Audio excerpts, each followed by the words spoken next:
आओ।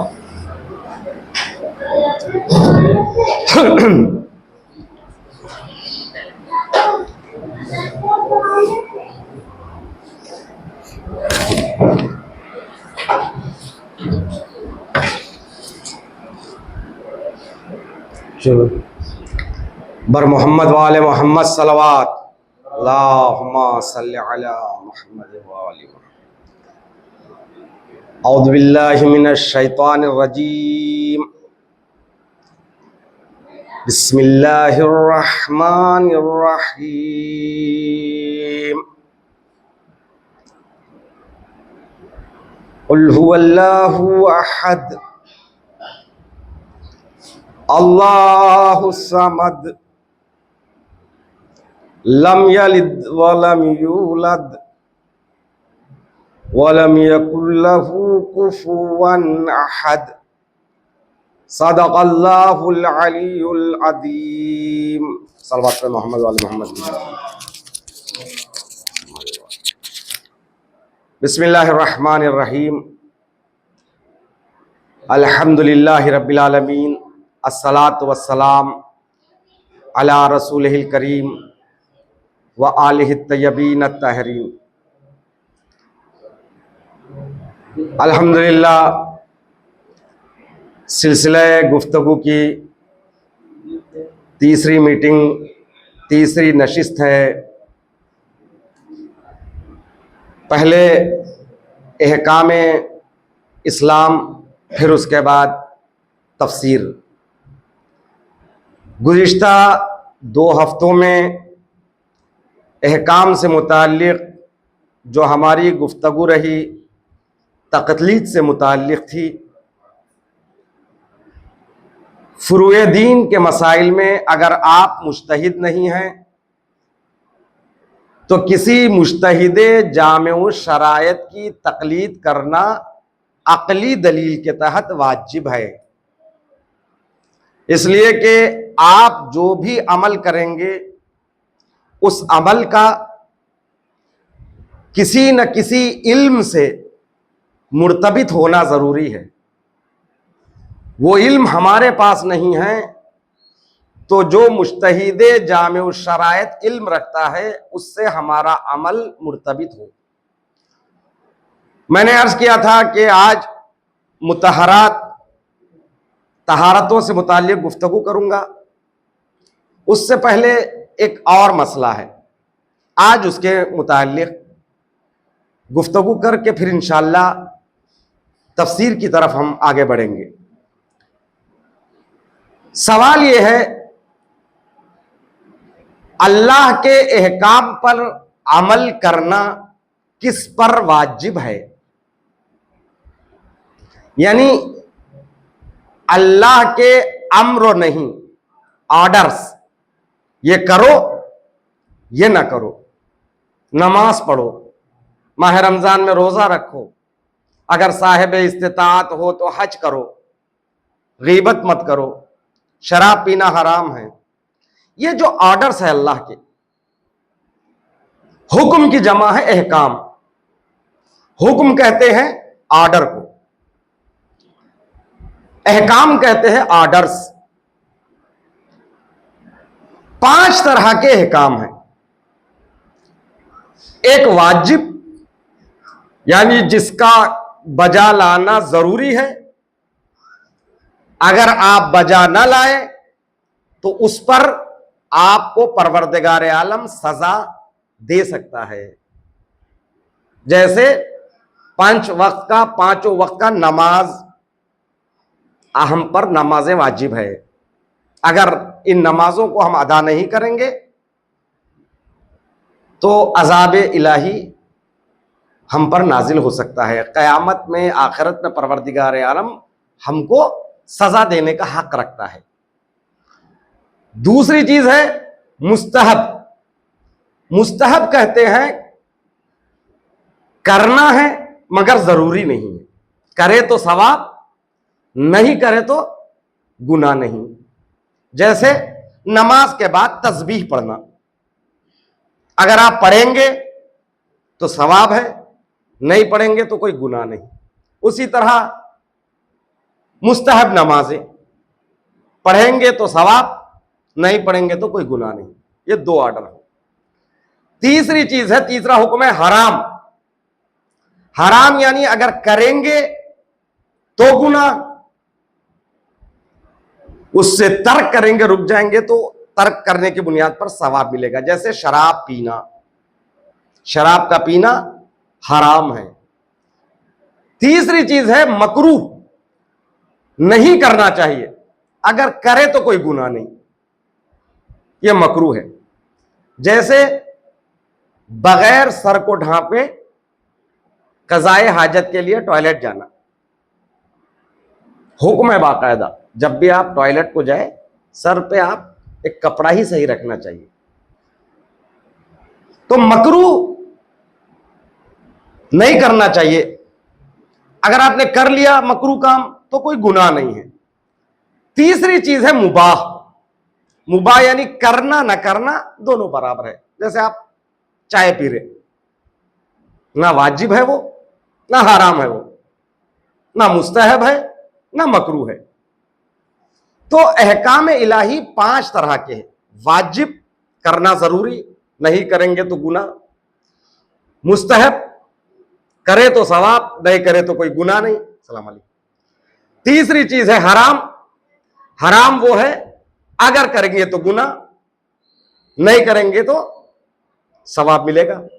मकरूह करेंगे तो, नहीं करेंगे तो सवाब है, अगर करेंगे तो कोई गुनाह नहीं। मुबाह करना ना करना दोनों बराबर। ये 5 इसको कहते हैं अहकाम खमसा। शरीयत के अहकाम 5 तरह के। अब मेरा सवाल यह है कि इलाही अहकाम, अल्लाह के अहकाम किस पर वाजिब है?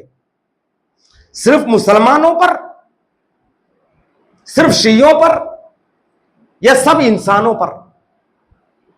यह सवाल। यानी नमाज पढ़ना सिर्फ मुसलमानों पर वाजिब है, काफिरों पर नहीं है? इसका जवाब यह है कि अल्लाह का दीन सबके लिए है। सबके लिए दीन आया है, चाहे वो आप हो चाहे कोई और हो। लेकिन अल्लाह के ऑर्डर्स, ये अहकाम उसी के कबूल होंगे। इस ऑर्डर्स के मुताबिक कोई अमल अंजाम देंगे तो उसके ही अमाल कबूल होंगे जो पहले इस्लाम को ले आए। एक नॉन मुस्लिम आकर हमारी तरह वजू करे, हमसे बेहतर क़िराअत से नमाज पढ़े, क्या उसकी नमाज सही है? एक नॉन मुस्लिम माह रमजान में, यार बहुत अच्छी चीज है, आपके साथ मैं भी रोजा रखूंगा, सुबह से लेकर शाम तक नियत करके वो रोजा रखा। जब अल्लाह को मानता ही नहीं तो कुर्बतन अल्लाह की नियत ही गलत होगी उसकी। रोजा बात है। एहकाम सिर्फ मुसलमानों से मखसूस नहीं है, एहकाम सबके लिए है, लेकिन उसी के कबूल होते हैं जो इस्लाम ले आता है। तो अब मुसलमानों में आइए आप, मुसलमान शिया किस पर वाजिब है? कोई शरायत है कि नहीं? अल्लाह के एहकाम जिन पर वाजिब है उनके 3 उमूमी शरायत है। गौर से सुनिए, अहम बात, 3 अहम शरायत है। पहली शर्त है अक्ल। अक्ल का मतलब अगर कोई दीवाना है, उसको तमीज नहीं है अच्छे बुरे की, उस पर नमाज वाजिब नहीं है, रोजा वाजिब नहीं है, क्योंकि बेचारे को कोई तमीज ही नहीं है। अस्सलाम वालेकुम। बहुत से लोग ऐसे दीवाने हैं। दीवाना का मतलब हम जो इस्तिलाह में बोल रहे हैं वो दीवाना है, वो दीवाना नहीं, हकीकत में दीवाना हो। अस्सलाम वालेकुम। दीवाने पर क्या है? शरीयत नहीं है, उसको कुछ पता ही नहीं, तो उसको क्या? दूसरी चीज है कुदरत। आपको, आपके पास इख्तियार और कुदरत है तो वो चीज वाजिब है। जैसे बीमार है, रोजा नहीं रख सकता, तो उस पर रोजा वाजिब नहीं है। जैसे कोई खड़े होकर नमाज पढ़ नहीं सकता, तो खड़े होकर नमाज पढ़ना उस पर वाजिब नहीं है। बैठ के नहीं पढ़ सकता तो उस पर बैठ कर पढ़ना वाजिब नहीं है, लेट कर पढ़े। तो पहली शर्त है एहकाम वाजिब होने की अक्ल, अक्लमंद पर एहकाम वाजिब है, दीवानों पर एहकाम वाजिब नहीं है। दूसरी चीज है कुदरत, तीसरी चीज है बुलूग। ये तीन शरायत है। बालिग होना, बालिग होने का मतलब अक्लमंद भी है, कुदरत भी है, उसके साथ साथ बालिग होने का मतलब यह है कि अगर लड़की है तो उसके 9 साल मुकम्मल हो जाना, अगर लड़का है तो उसके 15 साल मुकम्मल हो जाना। 15 साल लगना नहीं, 15 ईयर्स जो है ना मुकम्मल हो जाना। उसके बाद उस पर एहकाम वाजिब होते हैं। इसको कहते हैं अरबी में इस्तिलाह शरीयत में तकलीफ। तकलीफ का मतलब यह है, उर्दू वाला तकलीफ नहीं है, मैं आपको तकलीफ दे रहा हूं, आप तकलीफ में पड़ गए हैं, यह तकलीफ नहीं है। तकलीफ कहते हैं हुक्म इलाही को। जिन पर अल्लाह हुक्म इलाही सादिर करता है उसको कहते हैं मुकल्लफ, उस पर तकलीफ है। मुकल्लफ कौन हो सकता है? मुकल्लफ के उमूमी शरायत 3 है, अक्ल, कुदरत, तीसरी चीज है बुलूग। कुरान की आयत है, सूरह बकरा की आयत है, जिसमें परवरदिगार आलम ऐलान कर रहा है ला युकल्लिफुल्लाहु नफ्सन इल्ला उस्अहा। परवरदिगार आलम किसी भी इंसान को उतनी तकलीफ यानी उतना हुक्म नहीं देता, उतना ही हुक्म देता है जितना उसकी बर्दाश्त होती है। बर्दाश्त से बाहर परवरदिगार आलम उसके कुदरत के तवानाई से बढ़कर तकलीफ नहीं देता। मिसाल के तौर पर हवा में खड़े होकर नमाज पढ़ने का हुक्म नहीं दे सकता परवरदिगार आलम, क्योंकि इंसान हवा में खड़ा नहीं हो सकता। एक इंसान जो बीमार है, जो मरीज है, उसको बार बार दवा खाना है, बार बार पानी पीना है, परवरदिगार आलम उसको हुक्म नहीं देता कि नहीं मरे तो मरे, तुम रोजा रखो, बल्कि उसको कहता तुम्हारे ऊपर रोजा हराम है। एक इंसान खड़े होकर नमाज नहीं पढ़ सकता, उसको तकलीफ नहीं देता परवरदिगार। तकलीफ से मुराद उर्दू वाले तकलीफ नहीं, हुक्म नहीं देता। उसी तरह बालिग, 15 साल लड़के का पूरा होना, 9 साल लड़की का। अब यहां एक सवाल, आपके जहनों का सवाल है, मैं पूछ रहा हूं। बहुत से लोग ऐसे हैं यहां पर, उनको अपना डेट ऑफ बर्थ तो याद है लेकिन अंग्रेजी एतबार से। मैं मिसाल के तौर पर 1973 16 जून या 15 जून को पैदा हुआ। अब 15 साल मुकम्मल होना कमरी एतबार से है, शमसी एतबार, शमसी यानी सूरज के, कमरी यानी चांद, यानी चांद की तारीखों के लिहाज से आपके 15 साल पूरा हो तब वाजिब है। वाजिब का मतलब उस दिन से सीखना नहीं है, आप उससे पहले अपने बच्चों को 7 साल से सिखाना शुरू कर दीजिए। नमाज, रोजा, हज, ज़कात, तमाम चीजें 7 साल से बच्चे को नमाज अपने साथ पढ़ाना शुरू कर दीजिए, आहिस्ता आहिस्ता अहकाम बताना शुरू कर दीजिए। यानी 15 साल का पूरा हुआ या 9 साल की लड़की पूरी हो तो परफेक्ट वो नमाज रोजा के लायक बन जाए, उससे पहले बच्चों पर तरबियत जरूरी है। सवाल यह है कि बहुत से लोग होंगे जिनको नहीं मालूम रबीउल अव्वल के कौन सी तारीख को पैदा हुए, सफर की कौन सी तारीख को पैदा हुए। अगर तारीख याद है तो सन याद नहीं है, 1430 हिजरी में, 20 हिजरी में, 25 हिजरी में, उसका इलाज क्या है? गौर से सुनिए। उन लोगों के लिए इलाज आयतुल्लाह सिस्तानी फरमाते हैं, इंग्लिश के एतबार से आप 15 साल कब हो रहे हैं पूरा कर लीजिए। 15 साल जब पूरा हो रहे हैं तो आयतुल्लाह सिस्तानी फरमाते हैं 162 डेज उसमें कम कर लीजिए।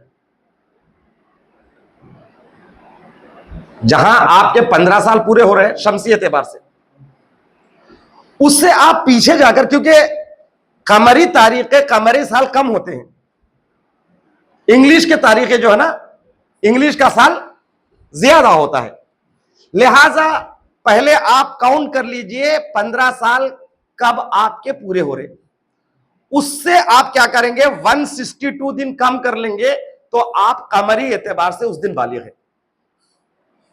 अगर उस दिन से आपके नमाजें छूट गई हैं तो उसका कज़ा करना आप पर वाजिब है। उस दिन से आपके रोजे छूट गए हैं तो रोजों की कज़ा है। जो जो वाजिब उस दिन से आपके छूटे उसको अदा करना वाजिब है। अब लड़की के लिए, लड़की 9 साल मुकम्मल हो इंग्लिश एतबार से, उसके कितने दिन कम करेंगे? 97 डेज। ये अदद याद रख लीजिए। लड़के के लिए 162 और चूंकि 9 साल पूरे होने के बाद उसमें कम करेंगे कितना? 97 डेज। ये जब दो कम करेंगे आपको कमरी एतबार से आप उस दिन बालिग कहलाएंगे। लिहाजा जो हजरात शरीयत की जानिब बाद में मुतवज्जे हुए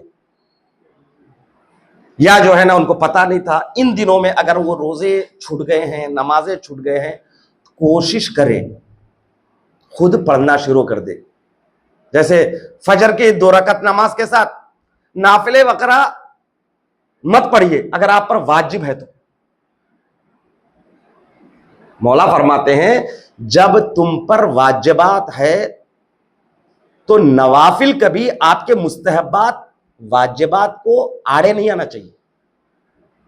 लिहाजा आप ये काम कर लीजिए, 2 रकत नमाज क़ज़ाए उम्री पढ़ता हूं मैं और बतली अल्लाह।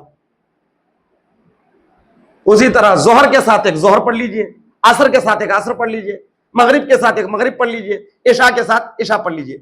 एक रोजाना की नमाज आपकी हो जा रही, एक दिन की जो है क़ज़ाए उम्री ये हो जा रही। तो इंशाअल्लाह कोशिश करें अपना हिसाब व किताब मुकम्मल रहे। ये आज इससे मुताल्लिक गुफ्तगू हो गई, यानी बालिग बुलूग के एतबार से, यानी शरायत उमूमी कहलाते एक मुकल्लफ के लिए। अब एक मसला है उसको बयान करते हुए मैं तफसीर की तरफ आऊंगा। जब आप अहकाम पढ़ेंगे, जब आप तौजील मसाइल पढ़ेंगे तो 2 लफ्ज़ें बहुत परेशान करती है। एहतियात वाजिब, एक लफ्ज़ आता एहतियात मुस्तहब। ये क्या है? ये दोनों चीजों को समझना जरूरी है। बहुत लिखते हैं कि एहतियात मुस्तहब है कि ये करो। मिसाल दे रहा हूं, मिसाल है सिर्फ आयतुल्लाह सिस्तानी साहब का फतवा है।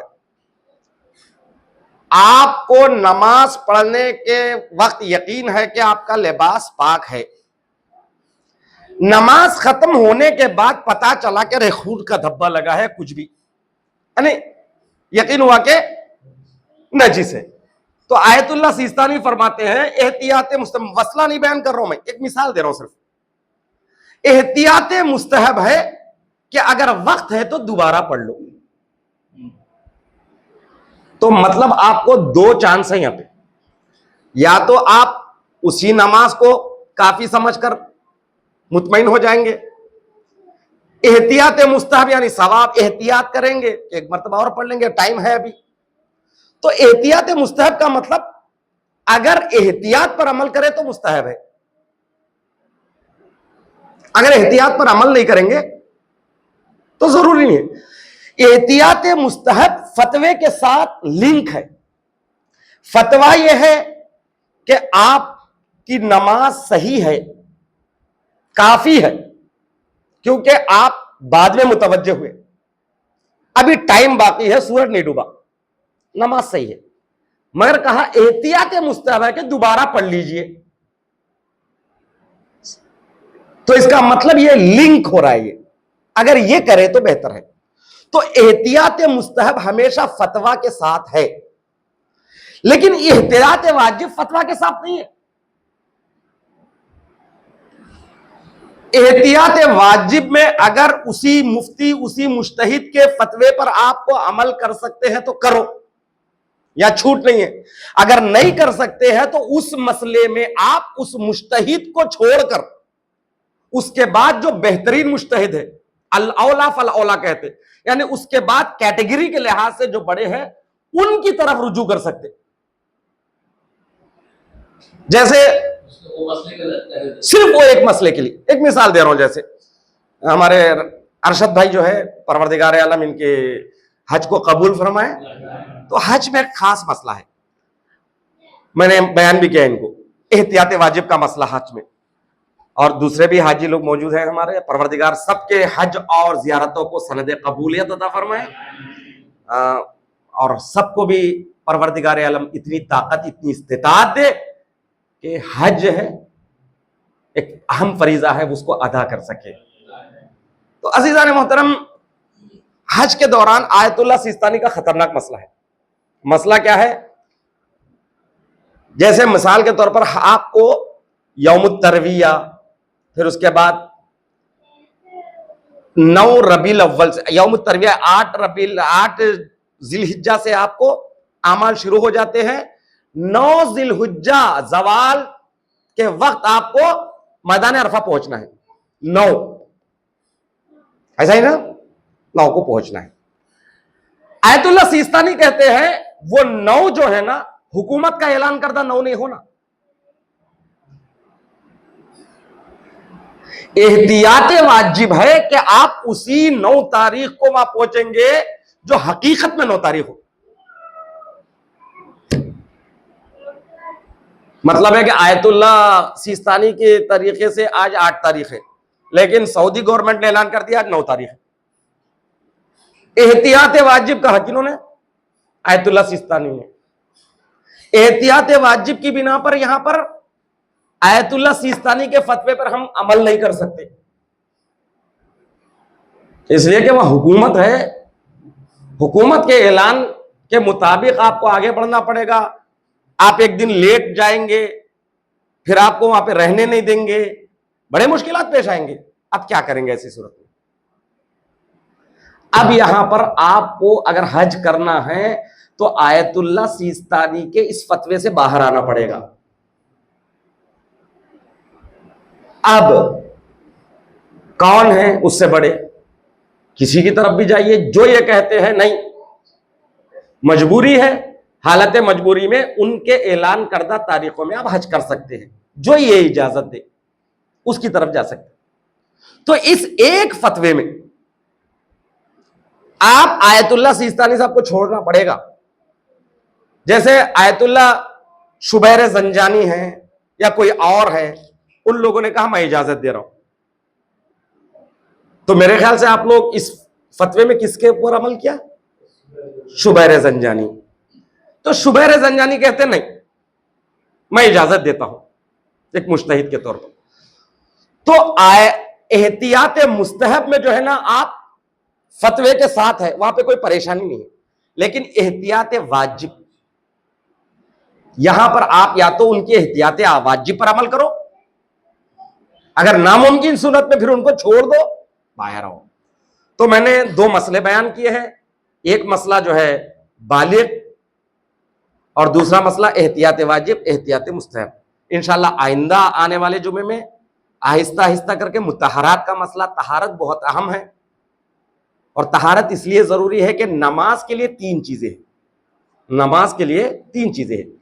एक चीज है मुकद्दमात, जिन चीजों का लिहाज करना नमाज से पहले जरूरी है, जैसे तहारत, लिबास के तहारत यानी बदन की तहारत, आप नमाज से पहले तहारत का होना।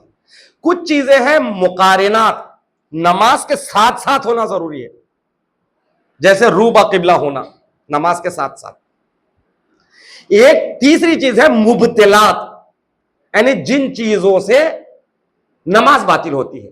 तो लिहाजा मुकद्दमात नमाज में तहारत जरूरी है। इंशाअल्लाह गुफ्तगू तहारत से मुताल्लिक आइंदा इतवार में होगी। एक सलवात पढ़े मोहम्मद वाले मोहम्मद की।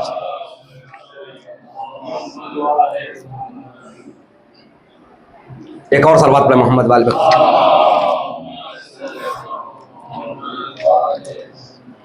बिस्मिल्लाहिर्रहमानिर्रहीम, अल्लाहुम्मा सल्ली अला मुहम्मद व आले मोहम्मद। अल्लाह का लाख लाख शुक्र है, वतन अजीज़ में बाबरकत सिलसिला तफसीर कुरान का शुरू हुआ है। सबसे पहले मैंने सूरे हमद की तफसीर, जो फातिहतुल किताब है, किताब खुदा का आगाज जिस सूरे से होता है, उस सूरे को तफसीर के लिए मुंतखब किया।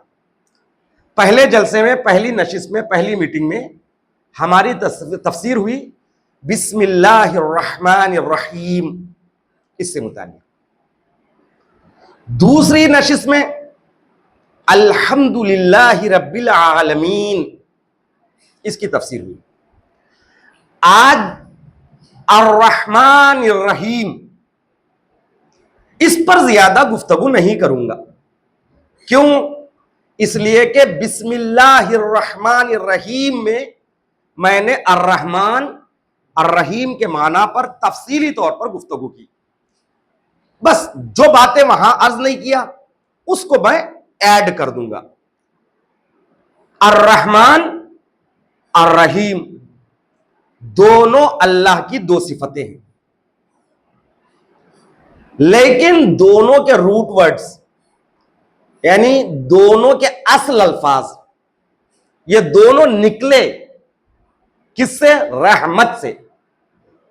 रहमत से रहमान है, रहमत से रहीम है।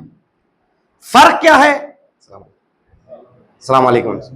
रहमत से रहमान का मतलब है, रहमान मुबालगे के लिए आता है, मुबालगा माने ज्यादा के लिए। कसीरुर रहमा यानी परवरदिगार आलम की रहमत बहुत ज्यादा है, यह मुबालगा के लिए आता है। और यह भी कहा मैंने गुज़िश्ता जलसे में, रहमान सिफत खास है और इसका फायदा आम है। यानी सिफत खास का मतलब रहमान नाम किसी का नहीं रखा जा सकता। अब्दुल रहमान रख सकते हैं, लेकिन सिर्फ रहमान नहीं रखा जा सकता। जिस तरह सिर्फ अल्लाह नहीं रख सकते किसी का नाम, अब्दुल्ला रख सकते हैं।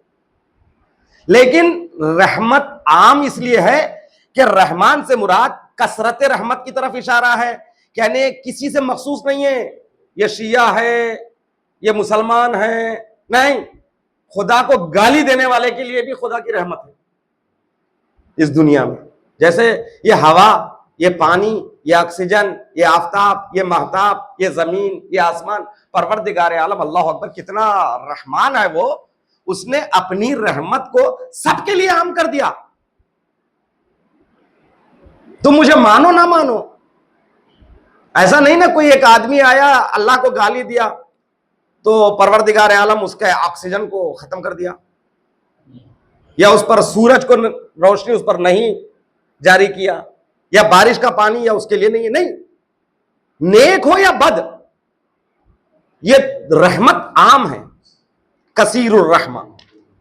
और रहीम कहते हैं उसकी रहमत खास है।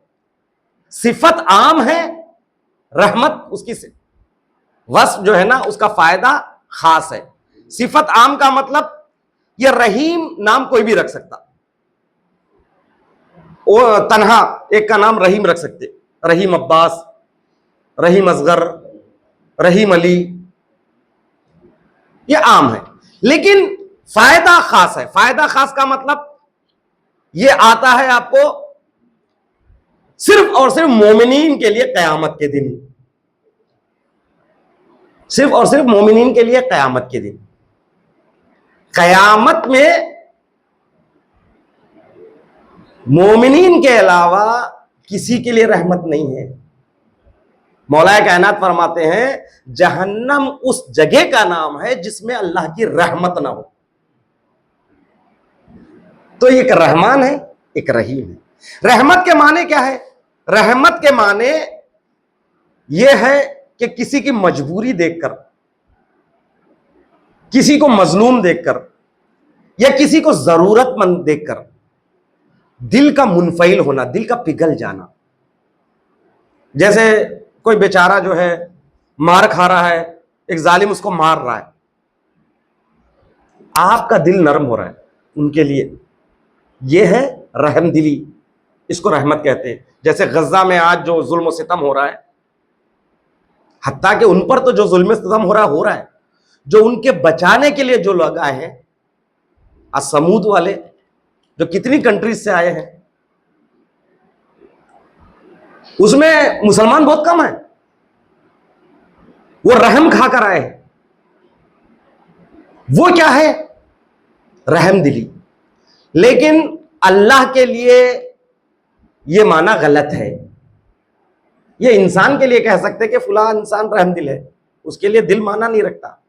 फिर रहमत के माना अल्लाह के लिए अलग है। वो क्या है? इसी से मिलते जुलते, यानी बंदों को अता करना, नेमतों का अता करना, जरूरतों को पूरा करना, ये रहमत है। जो ये हवा है ना, ये रहमत है।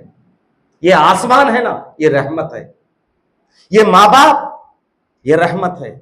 ये माँ की मोहब्बत, ये रहमत है। ये जो आसाइश है, ये राहतें उसने दी, ये रहमत है।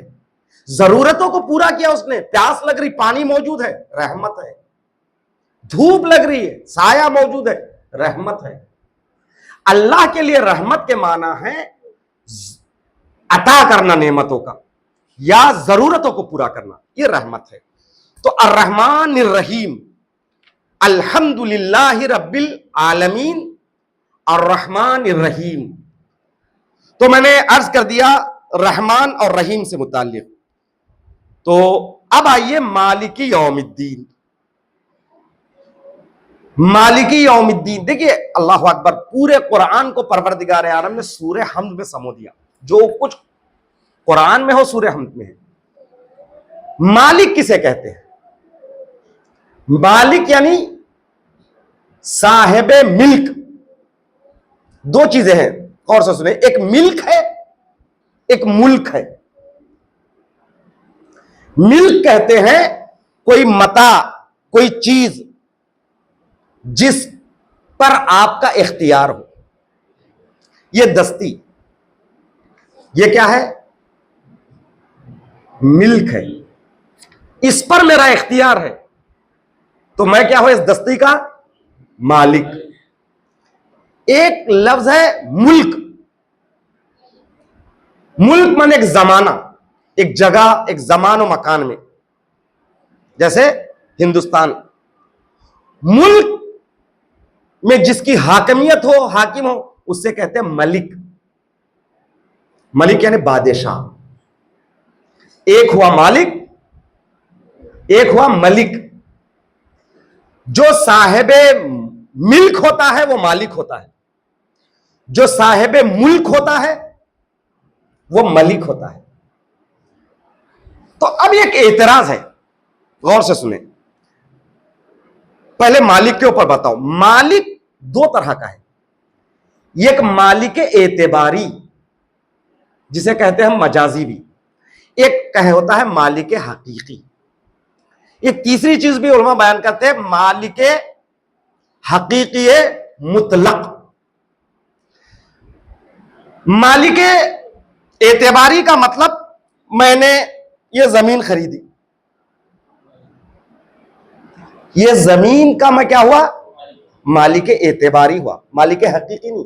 यानी मतलब मैं जब तक जिंदा हूं ये मेरे इख्तियार में है। मैं इस पर घर बनाऊं, फैक्ट्री कायम करूं, या मदरसा बनाऊं, या वक्फ कर दूं, इतना इख्तियार है मुझे। इसको एक जगह से दो जगह ले जाए ऐसा उठा के, ये मुझसे पहले मेरा नहीं था, ये मेरे बाद मेरा नहीं रखा। सिर्फ एतबारी है। एतबारी का मतलब यह है कि सिर्फ एतबार किया गया है मेरा, वरना क्या है मेरा ये। यानी एक लेन देन हुआ। जब आपके कब्जे में ये जमीन थी तब भी ऐसी थी। जब मैं आपको पैसा लेके आप से ले लिया जमीन, कुछ कागजात लिखा के, तब मेरा हुआ। ये सब एतबारात है। एतबार माने फर्ज कर लेना, एक फर्जी है ये मालिक एतबारी कहते हैं। मालिक हकीकी, ये हाथ मेरा है, इसका हकीकी मालिक है, लेकिन मुतलकन नहीं है, एक महदूदियत है। लेकिन मालिक हकीकी मुतलक सिर्फ खुदा की जात है।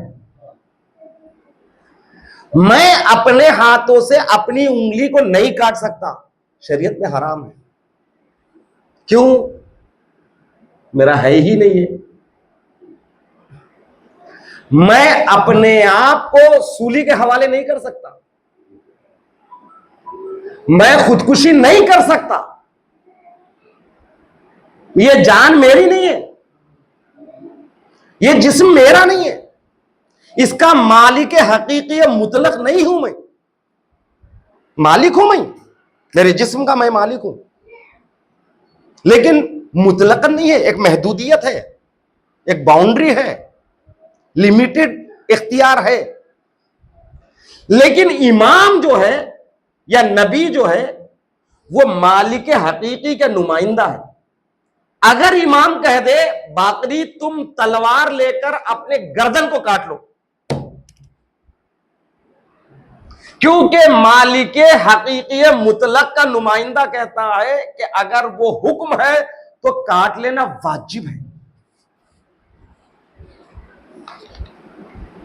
वाकया मजलिसों में आपने सुना है ना, हारून मक्की का एक शिया बार बार आकर कह रहा था, आका मैं आपका शिया हूं, आपका तनूर में कूद जाओ, नहीं कूदा। लेकिन हारून मक्की को आते हुए देखा, इमाम ने फरमाया कूद जा, फौरन वो कूद गया। क्यों? जानता है ये जान इसका मालिक तो मैं हूं, लेकिन मालिक हकीकी मुतलक का नुमाइंदा मुझे हुक्म दे रहा है। तो अजीजा ने मोहतरम, मालिक यौमिद्दीन, वो मालिक हमारी तरह मालिक नहीं है, बल्कि मालिक हकीकी है। जिस जमीन के हम मालिक हैं वैसे मालिक नहीं है। वो मालिक का मतलब वो बना खालिक भी है, पूरे इख्तियार रखता है, हकीकी मुतलक मालिक है। यौमुद्दीन, दीन के दिन का, अरबी में यौम कहते हैं दिन को। दीन के माना यहां पर इमाम जाफर सादिक अलैहिस्सलातु वस्सलाम फरमाते हैं, दीन के माने हैं उसके लुग़वी माना। दीन के माने, पहले दिन कहा, दीन के माने हैं जज़ा। दीन के माने क्या है? जज़ा। मालिक यौम जज़ा, रूज़े हिसाब, यानी कयामत का मालिक। अब एक इतराज किया लोगों ने, यह कहा कि मालिक जो होता ना वो चीज का होता है, दिन का कौन मालिक होता? दिन का जमाने का बादशाह होता। भाई 1919 से लेकर 1999 से लेकर 2010 तक फुला आदमी बादशाह था, फुला आदमी मालिक था नहीं बोलते। तो लिहाजा बाज कारियों ने कहा कि अल्हम्दुलिल्लाह रब्बिल आलमीन मलिकी यौमिद्दीन पढ़े, यह है। और काफी लोग इसके कायल हैं, मालिक नहीं पढ़े, मलिकी यौमिद्दीन, यानी कयामत के दिन का बादशाह। मलिक कहिए, मालिक मत कहिए, यह कहा। उनकी दलील बताया ना, दिन का बादशाह होता है, जमाने का, जमाने का दिन, जमाना है ना, जमाने का बादशाह होता, मालिक थोड़ी होता। कोई भी आदमी दिन का मालिक हो सकता? मैं इस हफ्ते का मालिक हूं, इस हफ्ते में बादशाह हो सकता? या ये कहूं मैं इस हफ्ता, ये 5 साल में प्रेसिडेंट हूं, ये हो सकता? यानी बादशाह समझो, बादशाह हो सकता। लेकिन ये पूरा हफ्ते का मैं मालिक हूं बोलेगा कोई? या आज के दिन का मालिक हूं? नहीं। लिहाजा जहां जमान और मकान की बात आए वह बादशाहत आती है, मलिक होता, मालिक नहीं। लिहाजा उन्होंने कहा कि मलिकी यौमिद्दीन पढ़ना ज्यादा बेहतर है मालिकी यौमिद्दीन पढ़ने से। लेकिन जो लोग मालिकी यौमिद्दीन पढ़ते हैं, और आज मशहूर मलिक नहीं है, मालिक है, उन्होंने उनका जवाब दिया, बेहतरीन जवाब। जवाब क्या है? आप एक इंसान के लिहाज से बातें कर रहे हैं, ये इंसान के लिए सही है, वो जमाने का बादशाह हो सकता, एक जमाने का मालिक नहीं हो सकता। लेकिन यह गुफ्तगू इंसानों से मुताल्लिक नहीं हो रही ना, या तो खुदा के लिए हो रही। और खुदा जो है ना हर चीज का मालिक है, चाहे वो जमान हो चाहे मकान हो। जमान और मकान कैसे बने? चांद सूरज से जमाना बना। सूरज निकला तो दिन, सूरज डूबा तो रात। तो पूरा इख्तियार सूरज पर उसका है, इंसान का नहीं है। तो इंसान जो है ना जमानों का मलिक तो बन सकता, मालिक नहीं बन सकता। लेकिन खुदा मालिक भी बन सकता, मलिक भी बन सकता। लिहाजा खुदा के लिए सही है कि मालिकी यौमिद्दीन कह सकते हैं, लेकिन इंसानों के लिए नहीं। बात समझ में आई ना? क्योंकि वो मालिक हकीकी है, वो मालिक हकीकी मुतलक है।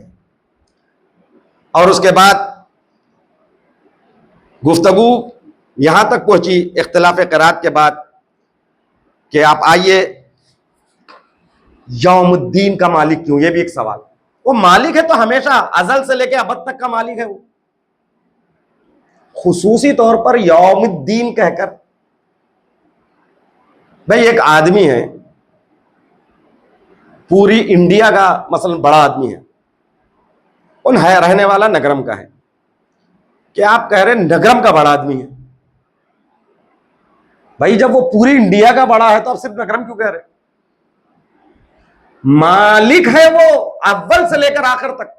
तो अल्लाह ने मालिकी यौमिद्दीन, ये यौमिद्दीन को क्यों जॉइन किया? क्या सिर्फ वो मालिक है क़यामत के दिन का? दो चीजें हैं। पहली चीज है एक चीज का इकरार, दूसरी चीज का इनकार नहीं। ये खास तौर से सुनिए, हमारे पास अक्सर मौके पर यह चीज फिसाद का बास होती। जैसे मैं दो बच्चे बैठे हुए हैं, ये माशाल्लाह अच्छा पढ़ते हैं, ये कहा तो दूसरे ने फौरन नतीजा निकल रहा है, इसका मतलब मैं अच्छा नहीं पढ़ता हूं। ये रॉन्ग है। मैंने इनकी तारीफ की तो इसका मतलब हरगिज ये नहीं है कि आप खराब पढ़ते हैं। इसको कहते हैं इस्बातु शय नफी मादा, यानी एक चीज का साबित करना दूसरी चीज की नफी नहीं। फुला खतीब अच्छी मजलिस पढ़ते हैं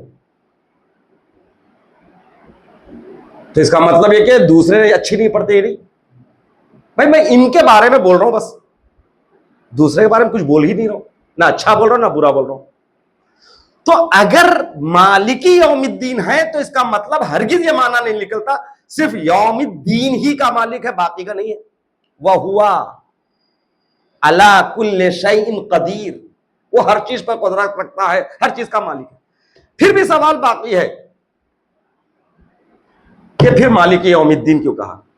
ये उस दिन की अजमत की बुनियाद पर, वो दिन बहुत अहम है।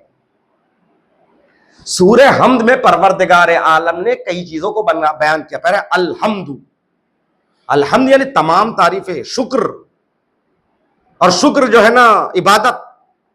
अल्हम्द में तमाम नेमतों के एवज इबादत का जिक्र आया। लिल्लाही, ये इबादत सिर्फ अल्लाह के लिए है, किसी और के लिए नहीं। रब्बिल आलमीन, जितने आलमीन हैं, ये आलम या इसके हटकर कई आलम हैं, तमाम आलम का पालने वाला यही है। पूरी बात आ गई। अर्रहमान, दुनिया की रहमत का जिक्र आया। अर्रहीम, आखिरत क़यामत में तुमको सजा और जजा के मुताबिक जो है ना मोमिनीन को रहमत देने। मालिकी यौमिद्दीन, याद रख लो, रहमत का जिक्र तो कर दिया, अर्रहमान रहीम, मालिकी यौमिद्दीन कहकर यह भी बता रहा है खबरदार कयामत के दिन का मालिक भी है ये रहमत का। इसका मतलब ये रविश हमद हमको ये सिखाता है कि सिर्फ बशारत देकर खुश नहीं कर देना, उसके साथ डराओ भी। अजीब व गरीब मैंने हदीस पढ़ी है इमाम सज्जाद और इमाम सादिक अलैहिस्सलातु वस्सलाम से, बिहारुल अनवार जिल्द नवंबर 46 सफा नंबर 80 में लिखा है, अक्सर मौके पर इमाम सज्जाद और इमाम बाकर अलैहिमुस्सलाम जब ये सूरह हम पढ़ते थे, बिस्मिल्लाहिर्रहमानिर्रहीम अल्हम्दुलिल्लाहि रब्बिल आलमीन अर्रहमान रहीम, मालिकी यौमिद्दीन कहकर इतना रोते थे तो गश कर जाते थे। वो कैफियत को इमाम ही जान सकता। यानी उनके सामने पूरे वो मंजर आ जाते थे, वो कयामत जिस दिन का वो मालिक है, वो सजाएं,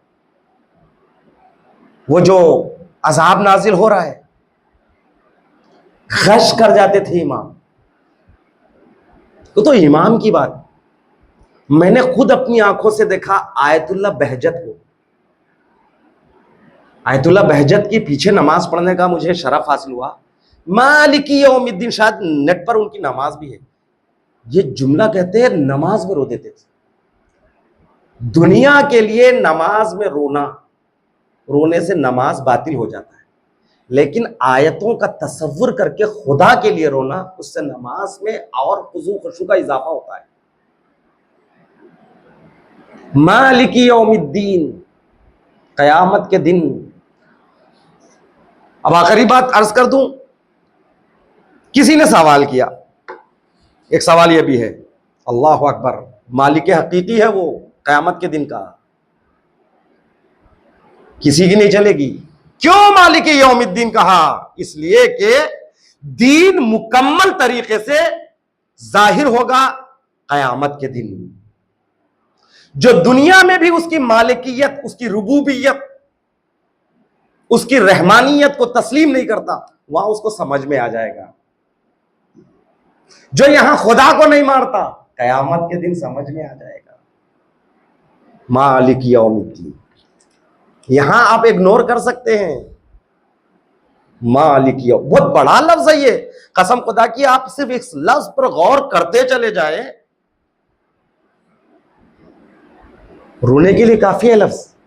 मालिक यौमिद्दीन, वो रहमान भी है, रहीम भी है, साथ में मालिक यौमिद्दीन।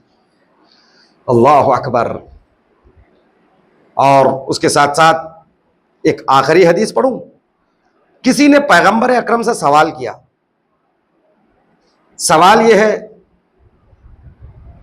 सवाल से पहले एक आयत पढ़ूं। ये यौम जो कहते ना, ये कयामत के दिन को आम दिनों से आप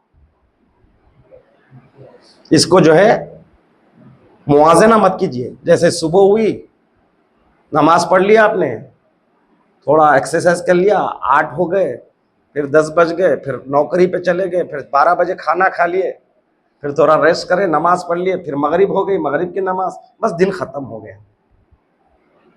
कयामत का दिन, हदीस नहीं आयत पढ़ रहा हूं। मैं चाहता हूं कि इंशाल्लाह आप आइंदा, बहुत अहम नुक्ते हैं, इसको लिखने की कोशिश करें। अल्लाह अकबर। सूरह मारिज उठाकर देखिए, आए सूरह मारिज आयत नंबर 4। परवरदिगार आलम ऐलान करा, फी यौमिन काना मिक़दारुहु 50 अल्फ सना। कयामत का दिन, जिस दिन की मिक़दार 50,000 साल के बराबर है। रिवायत नहीं है, आयत। ये मत समझो एक सुबह हुई, एक शाम हो गई, कयामत का दिन गुजर गया, थोड़ी देर है, मुसीबत झेल लेंगे। अल्लाह अकबर। ये आयत है, फी यौमिन काना मिक़दारुहु 50 अल्फ सना। और ये भी नहीं पता कि इस दुनिया के वो साल है या वो आखिरत के। अब वो सालों को भी इस साल से नहीं गिन सकते आप, वो कौन से साल है। लेकिन डरने की जरूरत नहीं। इमाम, डरने की जरूरत का मतलब डरिए, लेकिन मायूस मत होइए। मेरा मतलब कहने का, मायूस मत होइए। क्यों? किसी ने पैगंबर अकरम से सवाल किया, या रसूल अल्लाह, मा अतवल हाज़ल यौम, कयामत का दिन कितना लंबा होगा। अब आपके लिए खुश होने की बात कर रहा हूं। रसूल फरमाते हैं, यह हदीस भी बिहारुल अनवार जिल्द नंबर 7 सफा नंबर 123। रसूल फरमाते हैं, वल्लज़ी नफ्सो मुहम्मदिन बेयदिही, कसम उस जात की जिसके यदे इख्तियार में मेरी जान है, मोहम्मद की जान है। आगे फरमाते हैं मौला, इन्नहु यानी वो दिन, कयामत का दिन, ला युखफ्फफु अलल मोमिन, मोमिन के लिए इस कदर खफीफ, इतना छोटा, इतना कम हो जाएगा, हत्ता यकूना अखफ्फ अलैहि मिन सलातिल मक्तूबतिन युसल्लीहा फिद दुनिया, यहां तक के मोमिन, मक्तूबा कहते वाजिब, मोमिन एक वाजिब नमाज अब इस दुनिया में पढ़ता है, जितना टाइम लेता है ना, हकीकी नमाज जो खुदा की बारगाह में अदा हो, उस नमाज से भी कमतर कयामत का वक्त होगा। भाई ये दो बातें अलग अलग है। कुरान कह रहा है 50,000 साल, मोमिन के लिए दिन छोटा कैसे हो जाता। देखिए एक मिसाल देके बात को खत्म करो। एक मौलाना मिंबर पे बैठे हैं, क्या पढ़ रहे समझ में नहीं आ रहा है, इधर इधर घुमा रहे हैं, तो आपको 20 मिनट भी 2-3 घंटे लगेंगे। कब खत्म करते, कब उठना है, कब जाना है, 20 मिनट है। पूरी मजलिस उन्होंने 20-25 मिनट से ज्यादा नहीं पढ़ी, लेकिन क्या पढ़ रहे पता नहीं चल रहा है, आप बेचैन हो रहे। एक वो है 3 घंटे उतरने को बोला, मौलाना टाइम कैसा खत्म हो गया पता नहीं चला, दिल तो चाह रहा कि अभी पढ़े। क्यों? आप पूरी तरह मुतवज्जे हैं, यानी टाइम कम नहीं हुआ, आप खुश इतना हो रहे देख देख कर कि उसकी वजह से आप लंबा टाइम भी आपको छोटा दे। कयामत का दिन भी अगर आप मोमिन है तो हर जगह आपको अच्छाइयां मिलेगी, फरिश्तों का इस्तेकबाल अच्छा लगेगा, वहां पर ठंडी ठंडी छांव अच्छी लगी, वहां रसूल इस्लाम मौलाए कायनात कौसर का जाम देते रहेंगे, अच्छा लगेगा। यानी इतनी अच्छाइयां आपके साथ होगी कि बड़ा दिन भी छोटा लगेगा। दिन की मिकदार कम नहीं हुई आपके एहसास की वजह से। उसी तरह मौत भी है।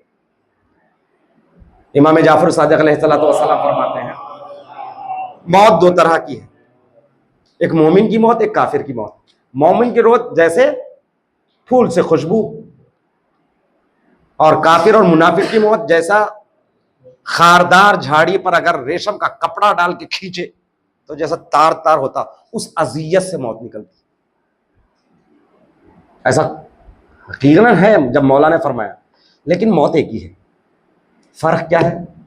एहसासात का है। आप उंगली काटे उतनी तकलीफ होगी, एक नॉन मुस्लिम काफिर काटे उतनी भी उसकी तकलीफ होगी। तकलीफ क्या, ऐसा तो नहीं ना आप मोमिन है तो आपकी तकलीफ कम होगी उंगली काटने से, वो उंगली काट रहा था उसकी तकलीफ ज्यादा हो गया, ऐसा है नहीं। लेकिन जब आप किसी चीज में मशगूल हो, जनाने मिस्र जुलेखा की साथी, जुलेखा की सहेलियां हुस्न यूसुफ को देखते हुए जब उंगली फल काटते काटते उंगलियां कट रही तो उनको एहसास नहीं है। क्यों एहसास नहीं है? तकलीफ हो रही, एहसास से तकलीफ नहीं है। क्यों? एक खूबसूरत इंसान को देखने में इतना मशगूल हो गए कि तकलीफ का एहसास नहीं है। बस यही बात है। अगर वो खूबसूरत चेहरा सामने नहीं होता तो उंगली कटने का एहसास होता ना, तकलीफ होती ना। बस काफिर में और मोमिन में फर्क यही है, मुनाफिक में और मोमिन। जब आपकी रूह निकलेगी, अली का चेहरा सामने होता है, वो चेहरे पर आप इतना मशगूल हो जाते हैं, अब रूह निकलने का एहसास नहीं होता है। लेकिन काफिर के लिए नहीं है। मौला तो हर एक के पास आते हैं, लेकिन काफिर की निगाह, मुनाफिक की निगाह उस हुस्न अली पर नहीं होती जिसकी बुनियाद पर एहसास मौत ना हो। तो ये भी कयामत का दिन लंबा जरूर है, लेकिन मोमिन के लिए इतनी अच्छा रहेगा कि बहुत छोटा नजर आएगा। यह है मालिक यौमिद्दीन। इंशाअल्लाह आइंदा में मैं इहदिन सिरात में, उसके बाद इय्याका नअबुदु व इय्याका नस्तईन। देखिए यहां तक सिफतों का ऐलान हुआ, अल्हम्दुलिल्लाहि रब्बिल आलमीन, तमाम तारीफ अल्लाह के लिए। कौन अल्लाह? अर्रहमान। कौन अल्लाह? अर्रहीम। कौन अल्लाह? कौन अल्लाह? अर्रहमान।